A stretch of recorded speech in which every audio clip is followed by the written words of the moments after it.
The old witch hunter's house stood at the edge of town, its crumbling walls and shattered windows whispering secrets of a dark past. They say his spirit still roams the land, seeking vengeance on those who dare to disturb his legacy. The tales of the witch hunter were always the most chilling. How he had hunted down supposed witches, burning them at the stake, and how, in the end, he had met a fate worse than death. The floorboards creaked beneath my feet, and the musty smell of mold and rot filled my nostrils. I flicked on my flashlight, the beam cutting through the darkness, revealing walls lined with faded portraits of grim-faced men and women. Their eyes seemed to follow me, a silent judgment from the past. The spirit box crackled to life, filling the room with static and distorted voices. At first, it was just random noise, but then a chilling whisper cut through the air. My heart raced, and I exchanged nervous glances with the others. The lead investigator dismissed it as a trick of the device, but I felt a cold sweat trickle down my back.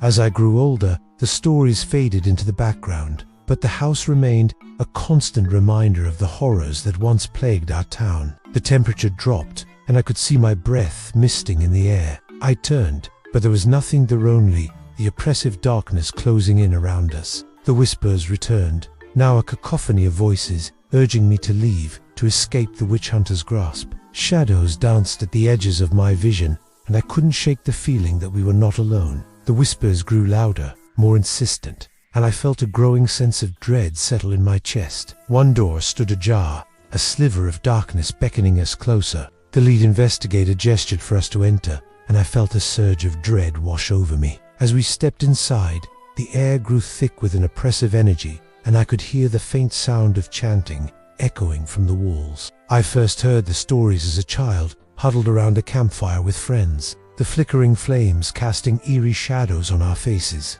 Panic surged through the group as we fumbled for our flashlights, the beam of my light trembling as I scanned the room. The air was thick with silence, broken only by the sound of our ragged breathing. I could feel something watching us, lurking just beyond the reach of the light. Years later, I found myself drawn back to that house, curiosity gnawing at me. We hesitated, fear gripping us, but curiosity pushed us forward. We climbed the creaking staircase, the wood groaning beneath our weight. As I approached it, I felt a pull, an inexplicable urge to look closer. My reflection stared back at me, but something was off. The eyes in the mirror were not my own. They were dark and hollow, filled with a malevolence that sent chills down my spine. As we reached the top, I felt a cold breeze sweep past me, carrying with it a faint, acrid smell like burnt flesh. It was a crisp autumn evening, the air thick with the scent of damp leaves and decay. The investigators set up their equipment, and I could feel the tension in the air,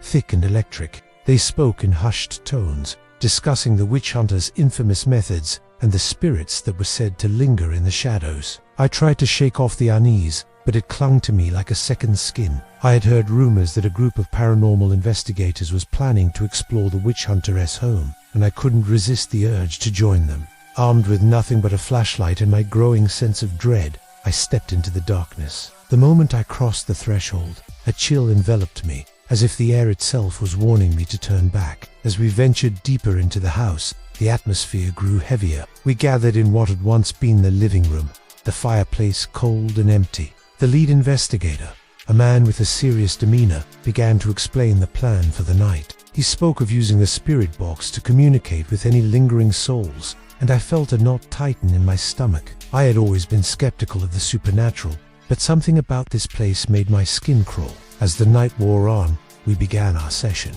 We pressed on, asking questions, but the atmosphere grew increasingly oppressive. Then, without warning, the lights flickered and went out, plunging us into darkness. Suddenly, a loud crash echoed from the upstairs, sending us all into a frenzy. In the dim light, we found ourselves in a long hallway lined with doors. The room was empty, save for a dusty old mirror hanging on the wall. Suddenly, the chanting grew louder, and I felt a presence behind me.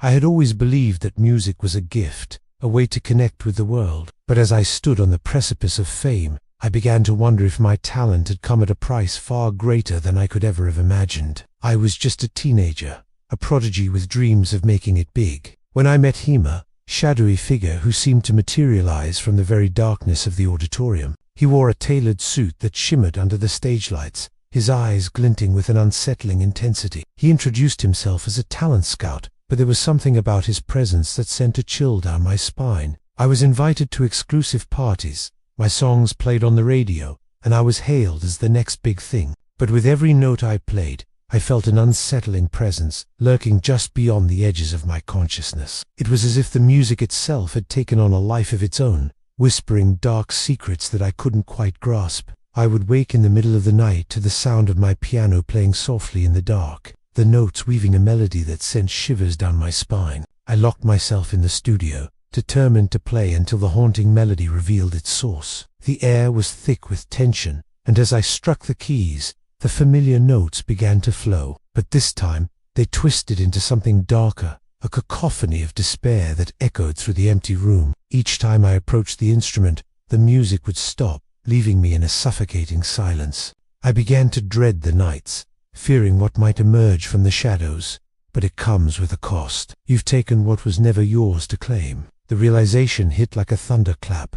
My success had not been a gift but a curse. I had unwittingly bound myself to something far more sinister than I could comprehend. It all started with a chance encounter at a local music competition. But I can help you reach heights you've only dreamed of. All I ask in return is a small favor. Panic surged within me as I continued to play, desperate to regain control. That's when I saw him, the figure from the competition, standing in the doorway, his eyes glowing with an otherworldly light. "Your music is extraordinary," he said, his voice smooth like velvet. I was naive, hungry for success, and I brushed off the warning bells ringing in my head. I agreed, thinking it was just a typical deal in the cutthroat world of music. The next day, I found myself unable to shake the feeling that I was being watched. I would catch glimpses of movement in the corners of my vision, only to turn and find nothing there. My friends began to notice my growing paranoia, but I brushed off their concerns, convinced that I was simply overwhelmed by the pressure of my newfound fame. Little did I know, that moment would seal my fate. The studio was dimly lit, shadows dancing across the walls as I played my latest composition. Suddenly, the lights flickered, plunging me into darkness. I paused, heart racing, and in that silence, I heard a faint melody, haunting and beautiful, echoing through the room. It was unlike anything I had ever composed, yet it felt intimately familiar. As I began to rise in the music scene, my life transformed. The first incident that shook me occurred during a late-night recording session. I shook it off as fatigue, but the unease lingered. As the weeks passed, the incidents escalated. One evening, I decided to confront my fears. Suddenly, the lights flickered again, and I felt a cold breeze sweep through the studio, extinguishing the candles I had lit. "Your music is powerful," he said, his voice a low growl. I froze, the weight of his words crashing down on me. In that moment, the music turned chaotic, the notes spiraling out of control as if they were alive, clawing at my sanity.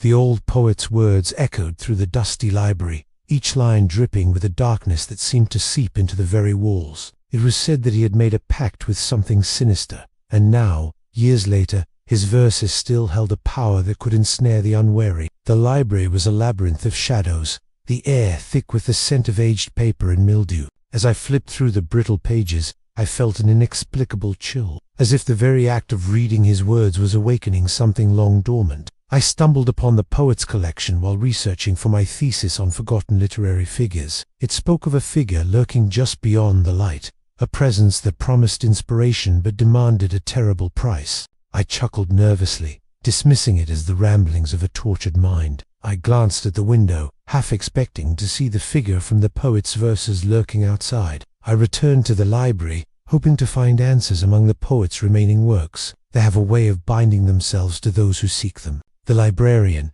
an elderly woman with a knowing gaze, watched me closely as I searched through the shelves. I rushed home, my heart pounding, but the shadows seemed to close in around me, suffocating and relentless. Instead, I saw my own reflection, but it looked different, hollow, as if something vital had been drained from me. But as the ink flowed, I realized with horror that I was no longer in control. The final line read, "In the end, we are all but shadows, bound to the darkness we create." I dropped the pen, trembling, and looked around my apartment, now filled with an oppressive silence. The words poured out, not as my own, but as a reflection of the poet's torment. I had become a part of the poet's legacy, a forgotten soul, trapped in a cycle of despair. And as I sat in the dim light of morning, I shook my head, trying to dispel the creeping paranoia, but the feeling only intensified. I found a hidden manuscript, its pages yellowed and fragile. As I read, I discovered the poet's confession, chilling account of the pact he had made with a dark entity,